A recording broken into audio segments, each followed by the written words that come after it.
আচ্ছা, এখন 11A is basically একদমই পুরান জিনিসপত্র বা হালকা নতুন জিনিস আছে, বাট ইজি স্টাফ। ছোট চ্যাপ্টার, ঠিক আছে? কি পড়াও 11 তে? তোমার অ্যাট্রাকশন অফ গ্র্যাভিটি। আচ্ছা, গ্র্যাভিটেশনাল ফোর্সের ব্যাপারে we have been using it for ever, ঠিক আছে? এখন গ্র্যাভিটেশনাল ফোর্স অবজেক্টস এর তোমার কতটুক কাজ করবে এটা আসলে কিছু স্পেসিফিক ফ্যাক্টরস এর উপর ডিপেন্ড করে। Gravitational force will depend on the mass of the object. তার মানে যে কোনো একটা অবজেক্টের ম্যাস যত বেশি হবে, ওর গ্র্যাভিটি তত বেশি হবে, বিকজ ও গ্র্যাভিটেশনালি পুল করার কেপাবিলিটি তত বেশি রাখবে। And at the same time it will also depend on the distance. যত ডিস্টেন্স কম হবে তত গ্র্যাভিটেশনাল ফোর্স বেশি হবে। তার মানে হইতেছে দ্য টু ফ্যাক্টরস, ম্যাসের সাথে রিলেশনশিপটা এমন যে ম্যাস যত বাড়বে ফোর্স তত বাড়বে। আর ডিস্টেন্সের সাথে রিলেশনশিপটা হইতেছে এমন যে ডিস্টেন্স যত কমবে ফোর্স তত বাড়বে। উইচ ইজ ওয়াই এটা কমপ্লিটলি এক্স্যাক্টলি ডিটারমাইন করা আমাদের পসিবল হয় না সবসময়, যে কার সাথে আসলে গ্র্যাভিটি বেশি হবে বা কার সাথে কম হবে, because it will depend on both. And এটাও আরেকটা জিনিস যে ম্যাসের সাথে ডিরেক্ট রিলেশনশিপ বা ডিস্টেন্সের সাথে ইটস আ এক্সপোনেনশিয়াল রিলেশনশিপ। ঠিক আছে? ডিস্টেন্সের সাথে এক্সপোনেনশিয়াল রিলেশনশিপ মানে হইতেছে প্রিটি মাচ এমন যে এই জায়গাতে যদি জি ফোর্স যা থাকবে, 1 মিটার দূরে গেলে জি ফোর্স হবে, আচ্ছা ধরলাম এটা সেন্টার, 1 মিটার দূরে গেলে জি ফোর্স যা থাকবে, 2 মিটার দূরে গেলে জি ফোর্স হয়ে যাবে হইতেছে তার 1/2 স্কোয়ার, 1/2 স্কোয়ার অফ জি। মানে এটা এক্সপোনেনশিয়ালি কমে, স্কোয়ার রুট করে কমতে থাকে।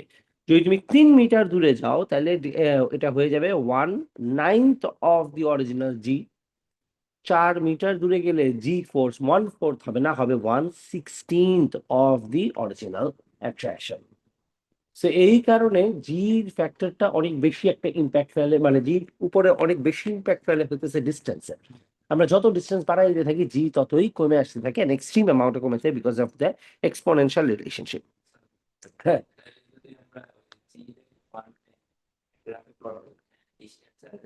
exponential। হ্যাঁ হ্যাঁ হ্যাঁ, তাহলে আসবে 100%, মানে the basic maths আসতে বাধ্য। আচ্ছা, the attraction of the gravity, there is always force of attraction between every particle that has mass and every particle that any other, between any other particle that has mass.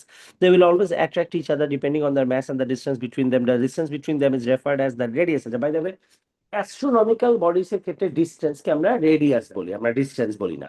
দুইটা আর তার সানের মাঝখানকারটার আমরা radius বলি, আর তার জুপিটারের মাঝখানকার ডিস্টেন্সকে আমরা radius বলবো, ঠিক আছে? Not distance. আচ্ছা, so it is referred as radius between the two masses. The greater the mass of the object, the greater is the force of attraction between them. However, it is also dependent on the distance. The greater the distance between them, the lower is the force of attraction between the masses. It will act as a product of both masses. This means that it will not vary depending on each of the object that has greater or lower mass between the two. Not like the object with greater mass will attract the smaller one with larger force. আচ্ছা, এটার মানে হইতেছে যদি দুইটা object থাকে, for example একটার mass হচ্ছে m1 আর আরেকটার ম্যাস হচ্ছে m2, m1 আর m2-র মাঝখানকার যে গ্র্যাভিটেশনাল ফোর্স, এইটা কাজ করবে দুইজনের উপরে ইকুয়ালি। এই জায়গাতে আবারও নিউটনের third law of air force কাজ করা স্টার্ট করবে। m1 being the larger body, ও যদি ওকে 500 নিউটন বা 5000 নিউটন দিয়ে টান দেয়, m2 being the smaller body will have the same force acting on it. ঠিক আছে? মানে আচ্ছা, আবার বলি, সালমান খেয়াল করেন, ধরলাম আমরা m1 হইতেছে এত বড় আর m2 হচ্ছে স্মলার। এখন এমন, যদিও তোমার ফোর্স ডিপেন্ড করবে কার কার উপরে, ডিস্টেন্সের উপরে আর ম্যাসের উপরে, তাহলে সেই হিসাবে m1 এর ম্যাস বেশি, m1 এর গ্র্যাভিটেশনাল ফোর্সও কি হওয়ার কথা, বেশি হওয়ার কথা। বেশি হবে, কিন্তু ব্যাপারটা এমন না যে m1 এর জন্য বেশি হবে, দুই জনের মিলে একটা ওভারঅল ফোর্স পাবে। মানে the force increases not for m1, M1 will have মানে ব্যাপারটা এমন যে ধরো আর্থ আর মুনের মধ্যে which one is smaller? Moon smaller, তাই না? আর্থ আর মুনের মধ্যে মুন স্মলার হইলেও এমন কিন্তু না যে আর্থ মুনকে বেশি ফোর্স দিয়ে টান দেয়, মুন স্মলার হওয়ার কারণে মুন আর্থকে কম ফোর্স দিয়ে টান দেয়, তা না কিন্তু। মানে কি, যেই লার্জার হোক না কেন, দুইজনে মিলে ওভারঅল যে ফোর্সটা কাজ করবে ওই ফোর্সটা দুজনের উপর সেম হবে। ব্যাপারটা কিছুটা এমন, ধরো there are two persons, one is a large one and the other one is a small person. তোমার কি মনে হয় ওরা যদি দড়ি দিয়ে দুইজন টানাটানি করে কে বেশি টান দিতে পারবে? Larger one. কিন্তু দড়ির উপরে টেনশন কি কাজ করবে? সেম না? দড়ির উপরে ইম্প্যাক্ট কি পড়বে? সেম পড়বে না? কারণ তুমি কি বলতে পারবে যে লার্জারটা বেশি টান দিয়েছে তাই লার্জারটার জন্য দড়ির উপর বেশিটা ইম্প্যাক্ট পড়তেছে? ব্যাপারটা তো এমন না। সেম ফোর্স কাজ করবে না? এখানেও এক্স্যাক্টলি তাই ব্যাপারটা। The gravitational force between the two planets doesn't matter K small K large, দুইজনের মিলে ধরলাম একজন অনেক লার্জ আরেকটা অনেক স্মল, দুইজনের মিলে যদি যেটা হবে এটা দুইজনের উপর ইকুয়ালি কাজ করবে। বড়টা ছোটটাকে যেইটুক ফোর্স দিয়ে টান দিবে, জানে আর্থ মুনকে যতটুকু ফোর্স দিয়ে টান দিবে, মুন আর্থকে এক্স্যাক্টলি অতটুকু ফোর্স দিয়েই টান দিবে। বুঝতেছি সালমান? শিওর? আচ্ছা ঠিক আছে। তার মানে gravitational force between the two masses doesn't matter which one is larger and which one is smaller, will be the same for both of them. আচ্ছা, this will not vary depending on which object has greater or lower mass between the two, not like the object with greater mass will attract the smaller mass with a larger force। এই জায়গাতে পড়তেছি, হ্যাঁ। Acha, it will be the same for both of them. A gravitational field, therefore, is a region of the space in which, acha, obviously, gravitational field কোন জায়গা? Magnetic ফিল্ডের মতো, যত দূর পর্যন্ত ম্যাগনেটের ইম্প্যাক্ট করবে ওটাই ম্যাগনেটিক ফিল্ড। আর গ্র্যাভিটেশনাল ফিল্ড কোনটা? যত দূর পর্যন্ত আহ কি বলে এটা, অ্যাস্ট্রোনমিক্যাল বডির ইম্প্যাক্ট পড়বে তত দূর পর্যন্ত হইতেছে ওর গ্র্যাভিটেশনাল ফিল্ড। গ্র্যাভিটেশনাল ফিল্ডের ভিতরে গেলে it will attract anything and everything. The object could be any mass, the object could be any positively charged object, the object could be a matter or an antimatter, it could be particle, antiparticle, it could be positively charged, negatively charged. And এগুলা কেন বললাম? Because unlike any other forces, gravitational force does not decide কাকেও attract করবে or কাকেও repel করবে, because there is no repulsive force for gravitational forces. Gravitational forces এর রিপালশনই হয় না, ও সবাইকেই attract করে। তার মানে ওর ব্যাপারটা কিছুটা এমন যে তুমি যেখানে যাবা ও ওইখান থেকে তোমাকে অ্যাট্রাক্ট করতে পারলে করবে, না করতে পারলে কিছুই করবে না। But unlike any other force, electrostatic force কেন আমরা বলতেছি? বিকজ ওদের দুইজনের মধ্যে একটা কম্পেনসেট করা, দুইজনের ফোর্সই এক্সপোনেনশিয়ালি বাড়ে। তুমি দূরে গেলে কমবে, কাছে আসলে বাড়বে, যত কাছে আসবে তত এক্সপোনেনশিয়ালি বাড়বে, যত দূরে যাবে তত এক্সপোনেনশিয়ালি কমবে, স্কোয়ার হয়ে কমবে। Everything is good and they even go by the same formula. If you recall, আমরা একটা ফর্মুলা পড়ছিলাম না যে F is equal to K Q1 Q2 by R square। আচ্ছা, আর্থের সরি গ্র্যাভিটির ক্ষেত্রে আমরা এক্সাক্ট সেম ফর্মুলা ইউজ করি, জাস্ট কে কনস্ট্যান্টটা ডিফারেন্ট। এখানে এখানে ফর্মুলা আছে F equal to G M1 M2 by R square। হ্যাঁ, না, এই জি কারণে এটা হচ্ছে ক্যাপিটাল জি, এটা গ্র্যাভিটেশনাল ফিল্ডসটা ডিফারেন্ট আসছে কনস্ট্যান্ট।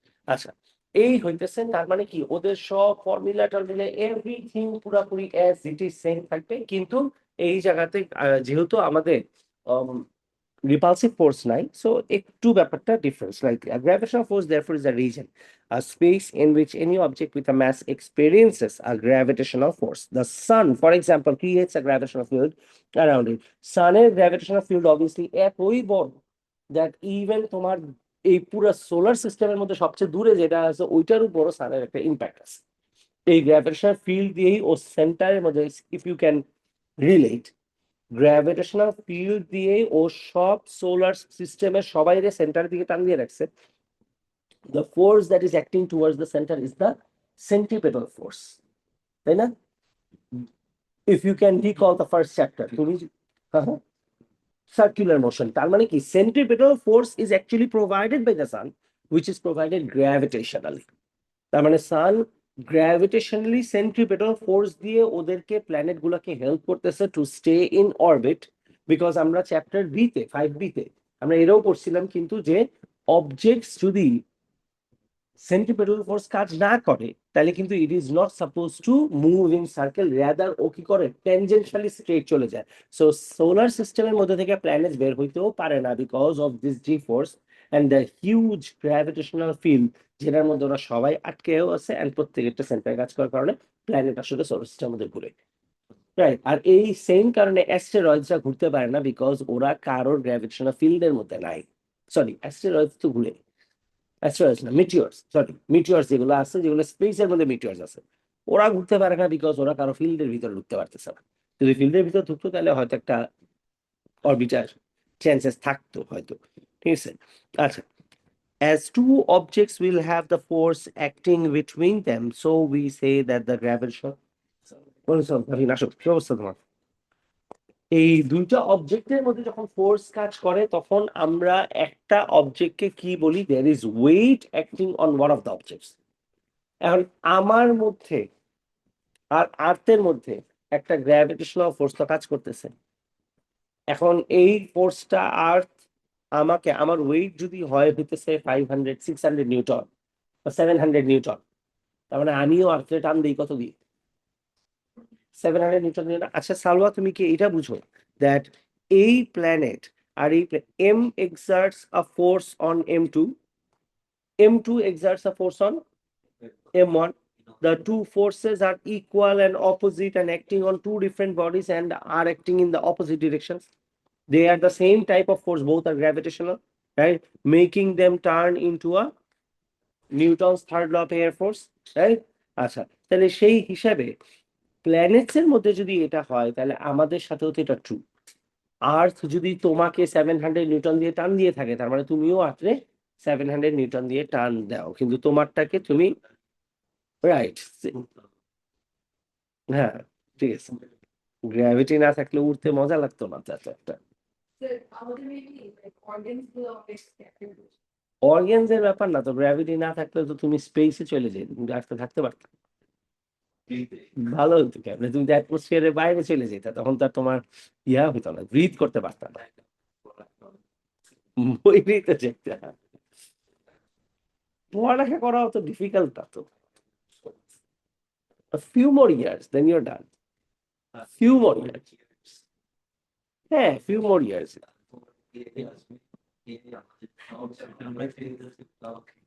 আরে না, না না, হ্যাঁ 6 more years এর মধ্যে সব ইয়ার্স এত ডিফিকাল্ট থাকে না তো, তোমাদের তো এখন সবচেয়ে ডিফিকাল্ট ফেজটা চলতেছে, এর পরের ফেজগুলো তার এত ডিফিকাল্ট না। না, এই টাইমটা অনেক ভালো যায়, এই টাইমটা অনেক ভালো যায়, এরপরের টাইমগুলো এত ভালো না। হুম, এই টাইমটাই ঠিক যাইতেছে, পরের টাইমটা খারাপ যাবে আর। না না না, এ লেভেলস এর পড়াশোনাটা অনেক এক্সট্রিমলি ডিফিকাল্ট, এটা আমি অ্যাডমিট করি। এ লেভেলসটা অনেক এক্সট্রিমলি ডিফিকাল্ট, কিন্তু মানে স্কুল লাইফে তোমাদের বেস্ট টাইমস আর মানে গন মোটামুটি। হ্যাঁ, কিন্তু স্কুলের টাইমে যে মজাটা হয় তারপরে হয়। হ্যাঁ, তাও ঠিক আছে, শুনিয়া রাশি সবকিছুর একটা উল্টা পাল্টা বানায় পাবে, এটা ঠিক আছে, কিন্তু তারপরও মনে করো এই টাইমগুলো অনেক ভালো যায়, পরে গিয়ে প্যারা হয়েছে, পরে প্যারা হয়েছে। আমার কাছে মনে হয় লাইফটা আসলে অনেক শর্ট, অনেকই অল্প টাইম, অনেক অল্প টাইম, হ্যাঁ আমার কাছে মনে হয়। আবার আসলে রিলেটিভ তো, টাইম তো একটা রিলেটিভ জিনিস। So depends on what you do. If you're trying to do too much work, then life becomes very short. আর তুমি যদি, if you don't want to do anything, then life becomes very long. Car? University লাইফে my life was pretty much the same, আমি তখনও পড়াইতাম, কোনো মতে গিয়ে class class করে এসে আমি আবার I would get back to my coaching. A levels এর টাইম থেকেই, মানে ও লেভেলস এর পর থেকেই my life turn into this classrooms, taking classes, physics, maths, physics, maths, physics, math, and then maths বাদ physics, physics, physics. কেমিস্ট্রি ছিল, but chemistry আমার ভালো লাগতো না। আমি ফিজিক্স পড়াইতাম বিকজ আমি ফিজিক্স পড়াতে এনজয় করতাম, আর কেমিস্ট্রি আমার পড়াইতে ভালো লাগতো না বেশি। কেমিস্ট্রি তোমাদের ভালো লাগে? হ্যাঁ, কেমিস্ট্রি একটা বাজে সাবজেক্ট,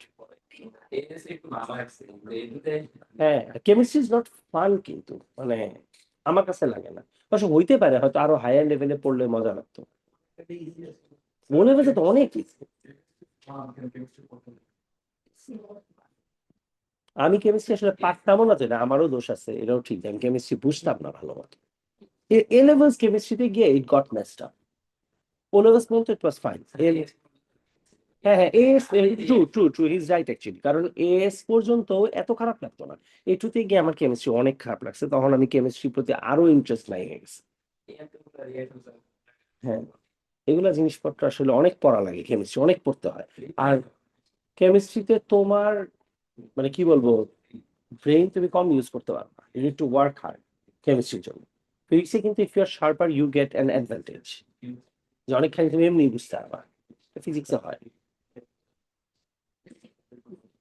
আচ্ছা, এই পার্টটা আমাদের আর লাগবে না, ঠিক আছে। আচ্ছা, শুধু এইটুকু তো আমরা জানি, ডাব্লিউ ইকুয়াল টু এমজি জানি, ঠিক আছে। এর পরের যে পার্ট, দুইটা অবজেক্টে, এটা আমি মাত্র তোমাদের যে জিনিসটা বললাম অ্যাকচুয়ালি আসলে ওইটাই। দুইটা প্ল্যানেটের মধ্যে ফোর্স কত, আচ্ছা বাম সাইডেরটা এই ফর্মুলা মেমোরাইজ করতে হবে। দ্য ফোর্স অ্যাক্টিং বিটুইন, ঠিক আছে, two of the objects is, একটা সেকেন্ড, হ্যাঁ, দ্য ফোর্স, তোমরা বাম সাইডের ফর্মুলাটা খেয়াল করে দেখো, দ্য ফোর্স অ্যাক্টিং বিটুইন, হ্যাঁ হ্যাঁ হ্যাঁ, the force acting between two of the objects is G into m1।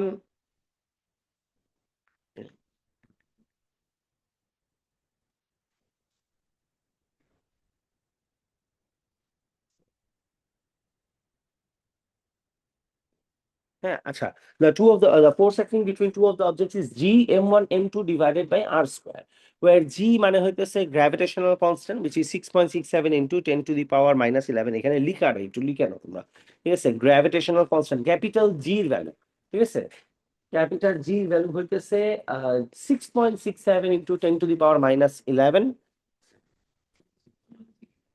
into 10 to the power minus 11, এটা অবভিয়াসলি মেমোরাইজ রাখতে হবে, ঠিক আছে। হুম, আচ্ছা, গ্র্যাভিটেশনাল কনস্ট্যান্ট, না ডিরাইভেশন লাগ, ওই ডিরাইভেশন, ওটা ডিরাইভেশন না তো, ওটা দেখাচ্ছি আমি। G equal to 6.67 into 10 to the power minus 11, this is it. আচ্ছা, এটার unit is newton meter square per KG square, but newton obviously এটা আমার জানা লাগবে না, এই নিউটন না জানলেও চলে, ইউনিট, ঠিক আছে, newton meter square per KG square. আচ্ছা, what we need to know is, তার মানে দুইটা অবজেক্টের মাঝেকার যে ফোর্স আছে, the force acting between them is equal to G m1, mass of the first object or mass of one of the objects, multiplied by mass of the other object divided by radius square, এটা obviously memorize রাখতে হবে, this is the force acting between two of the particles. Now দুইটা অবজেক্টের মধ্যে যদি এভাবে force কাজ করে, in that case we also should know that, আচ্ছা, by the way, F equal to G m1 m2 by R square, তাহলে G তো same, if we are considering our self, তাহলে m1টা কে, হ্যাঁ আস, তাহলে m1 কে, প্ল্যানেট মানে আর্থ। আচ্ছা, m2 মানে আমরা। আচ্ছা, আর স্কোয়ার মানে কি, distance from the centre of the earth, কিন্তু distance from the centre of the earth to the surface of the earth, সোজা কথা আর্থের রেডিয়াস যেটা, ঠিক আছে, বিকজ তুমি তার দূরে থাকবা না। তাইলে ডু ইউ রিয়েলাইজ দ্যাট এখানে জি ইজ কনস্ট্যান্ট, আর্থের যে mass which is m1 that is constant, distance square যেটা আছে দ্যাট ইজ কনস্ট্যান্ট, তার মানে m2 is the only thing যেটা হচ্ছে আমাদের math that actually varies in this case. So এই সবই যদি কনস্ট্যান্ট হয়, তাহলে সবগুলা মিলে ভ্যালু যেটা, ওটাও কি একটা কনস্ট্যান্ট না? জাস্ট লাইক আমরা আগে কি লিখতাম, 1/4 পাই এপসিলন নট, ঠিক আছে, এই পুরা জিনিসটা আমরা কি লিখি, এক মিনিট ট্রাফিক আসতেছি, এই জিনিসটাই কি লিখি, কুলম্বস কনস্ট্যান্ট লিখি না, রাইট? সিমিলারলি এই পুরা জিনিসটাকে আমরা ধরে নিচ্ছি হতেছে জি, জি মানে 9.81, সোজা কথা, এই পুরাটার ভ্যালু আসে জি, যেখান থেকে এটা হয়ে যায় m2 ইন্টু জি, যার জন্য আমরা লিখি that আমাদের উপরে force acting w is equal to m into G. This is wire it comes from. ঠিক আছে, জি m1/r স্কোয়ার থেকে আসে। হ্যাঁ রাফি, আর স্কোয়ার মানে তুমি তো আর্থ এর সেন্টার থেকে যেখানে দাঁড়ায় আছো এই ডিস্টেন্স তুমি কত, এর মানে আরো 6400 কিলোমিটার মনে হয়, তাই না? আর্থের রেডিয়াস তো 6400 কিলোমিটার, নাকি উল্টা পাল্টা বলতেছি? 6400 কিলোমিটার। এত বড় কি? ঠিক কয় ছোট কি? এরকম না, 6400 kilometre if I am not wrong, দাঁড়াও। না, যদিও এটা মুখস্থ থাকার কথা না, বাট আচ্ছা, রেডিয়াস অফ আর্থ। হ্যাঁ, হ্যাঁ এই যে 6371 কিলোমিটার, মানে অ্যাপ্রক্সিমেটলি 6400 কিলোমিটার।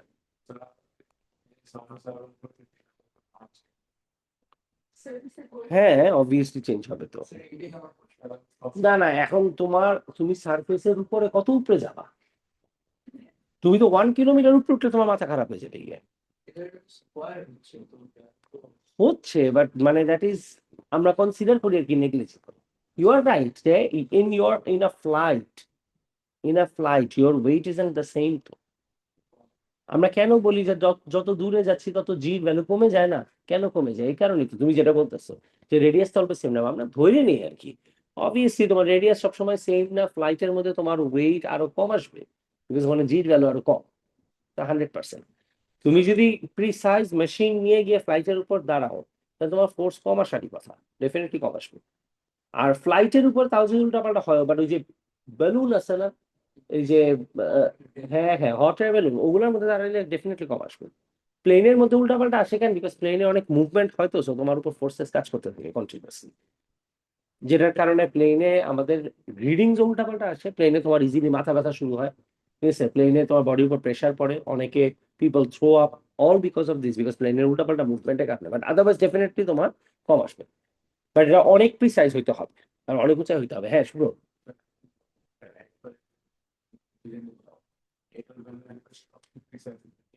হুম হুম।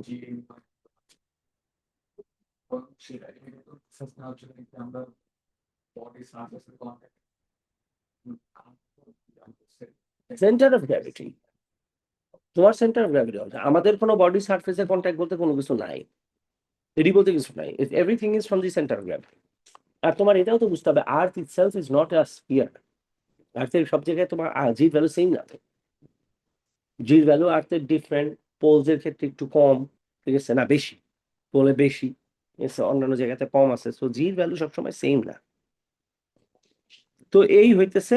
আচ্ছা, যেটা মাত্র বললাম যে তার মানে কি, ফর দিস m2 যদি আমরা ধরে নিই that m2 is actually moving in circle around this, তাহলে তোমার force acting towards m1 is going to be g m1 m2 by r square, and আমরা জানি যে তার মানে তো this is also equal to m v square by R, তাই না?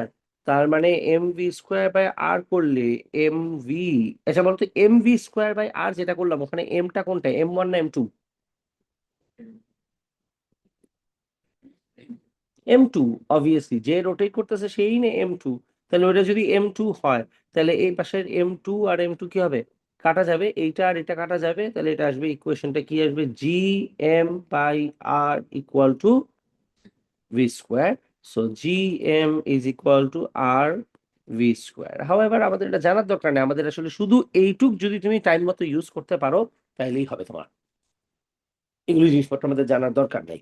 এইটাই তুমি দেখো এই জায়গাতে দেওয়া আছে, জিএম বাই ভি স্কোয়ার যেটা লিখলাম, ঠিক আছে, ওইখানে ভি কে স্কোয়ার রুট করে we have written the root over gm by r is the velocity with which an object is moving in circle in case of astro bodies, এই astronomical bodies. ঠিক আছে, আচ্ছা, gravitational field স্ট্রেংথের এটা আমরা মাত্রই পড়ছি না, সে এইটা আর পড়ার দরকার নাই, গ্র্যাভিটেশনাল পোটেনশিয়াল আছে। এবার লাস্টলি আমরা আসি এই জায়গাতে যে ইলেকট্রিক অ্যান্ড গ্র্যাভিটেশনাল ফিল্ডের মধ্যে এদের কি কি সিমিলারিটিস আছে। আচ্ছা, ইলেকট্রোস্ট্যাটিক ফোর্সের formula K Q1 by Q1 Q2 by R square. আচ্ছা, আর এখানে গ্র্যাভিটেশনাল ফিল্ডের জন্য এফ এর ভ্যালু হচ্ছে G m1 m2 by R square. Field strength is force divided by the charge of the particle বাম সাইডেরটা। আর আর্থের ক্ষেত্রে F divided by m দিলে হচ্ছে আমরা gravitational field। So that's the all these formula they are actually the exact same thing, এদের মধ্যে কোনো ডিফারেন্সই নাই।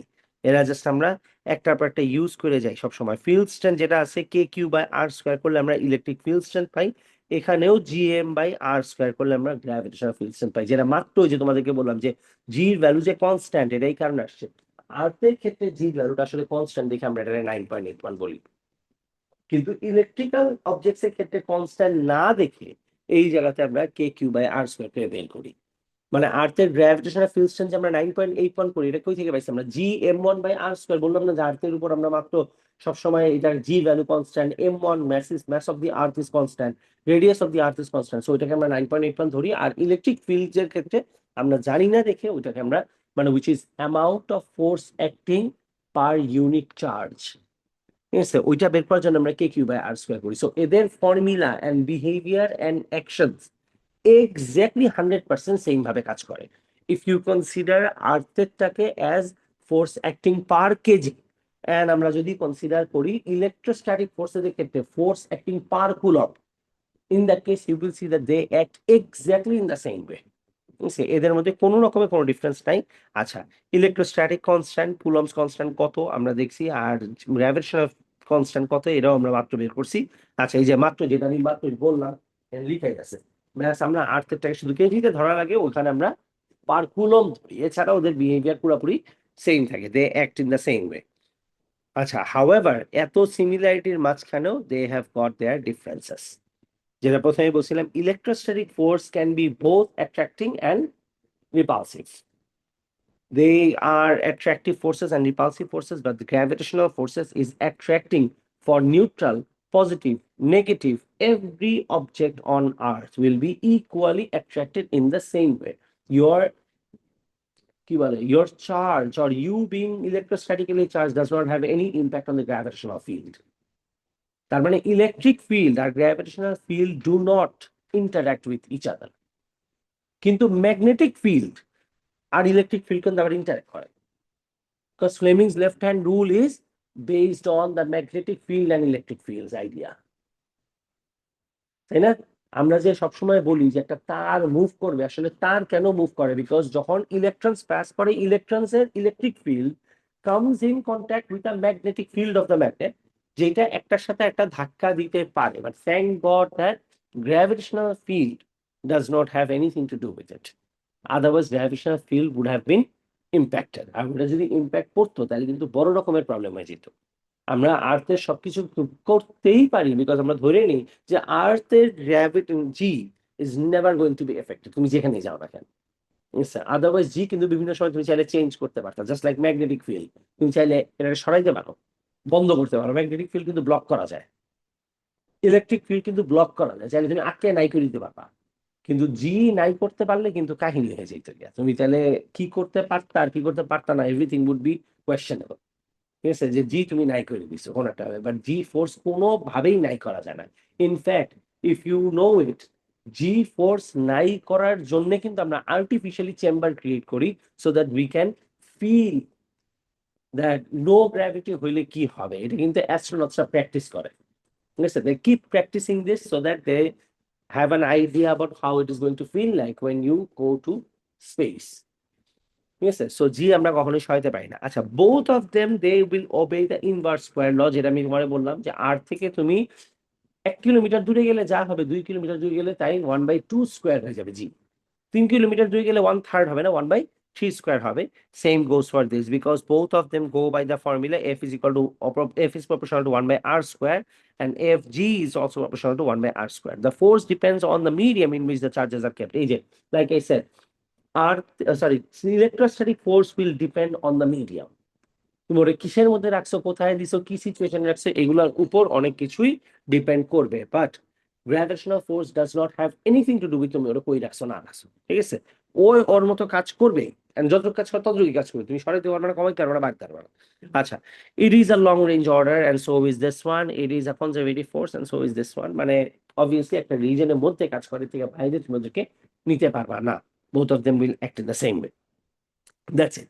আচ্ছা, এইবার আমরা একটু হালকা চ্যাপ্টার 11 বিতে একটু দেখি বিতে কি আছে এগুলো একটু দেখে রাখি, ঠিক আছে।